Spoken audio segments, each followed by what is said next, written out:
Wang Lin menikmati hari-harinya dengan melakukan aktivitas seperti manusia pada umumnya. Pada suatu hari, keluarga si kecil dan Yu mengalami kesulitan. Mereka ingin meminjam beberapa keping perak kepada Wang Lin, tapi sedikit canggung untuk berbicara. Cuma si kecil dan Yu yang ceplas-ceplos berbicara langsung kepada Wang Lin. Harta manusia fana tidak penting bagi Wang Lin. Ia memberikan kepingan emas kepada keluarga dan Yu sebagai imbalan minuman dan makanan yang sering mereka berikan. Tanpa sadar, Wang Lin telah menjalani kehidupan manusia fana selama 6 tahun. Di suatu hari, Wang Lin pergi ke restoran. Saat Wang Lin menikmati makanan, seorang kakek tua penipu datang ke restoran tersebut.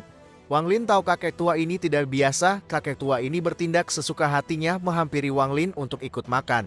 Pelayan restoran mencoba mengusirnya, tapi Wang Lin menyuruh pelayan itu pergi. Pria tua itu memandang Wang Lin dengan takjub. Hanya dalam 6 tahun, Wang Lin telah kembali murni seperti manusia pada umumnya. Jika Wang Lin bisa mempelajari domain, maka dalam 100 tahun, Wang Lin mungkin akan menerobos ke ranah Soul Formation. Wang Lin tidak mengerti apa itu yang dinamai domain. Ia bertanya, tapi pria tua itu tidak menjawab. Wang Lin tidak memaksa dan pergi dari restoran kembali ke tokonya. Nah, begitu Wang Lin tiba di rumahnya, si kakek tua ternyata sudah ada di sana. Kakek tua itu melihat-lihat patung ukiran Wang Lin dan sekali lagi kakek tua itu dibuat takjub oleh Wang Lin. Kakek tua ini mulai tertarik dengan Wang Lin. Ia menanyakan nama Wang Lin dan memberikan jawaban tentang apa itu domain. Ini bukan jawaban melalui kata-kata, melainkan tindakan secara langsung. Tentang domain ini, Mimin tidak bisa memberikan penjelasan yang pasti. Itu seperti mempunyai kontrol terhadap suatu wilayah. Dan setiap orang mempunyai domain yang berbeda-beda. Untuk membuat Wang Lin mengenali dominan lebih jauh, si kakek tua itu ingin mengajak Wang Lin jalan-jalan dan mengalami domain orang lain. Si kakek itu lalu langsung membawa Wang Lin berteleportasi, jauhnya berjarak 100.000 km.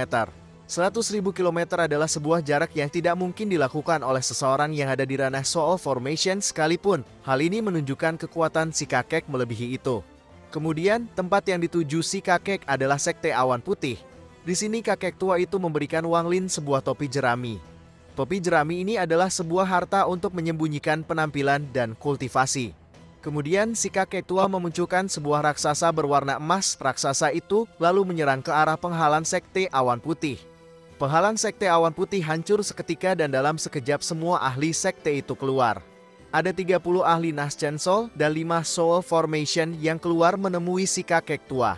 Ahli tahap Soul Formation lalu angkat bicara menanyai si kakek tua tentang kenapa mereka menghancurkan penghalang Sekte Awan Putih.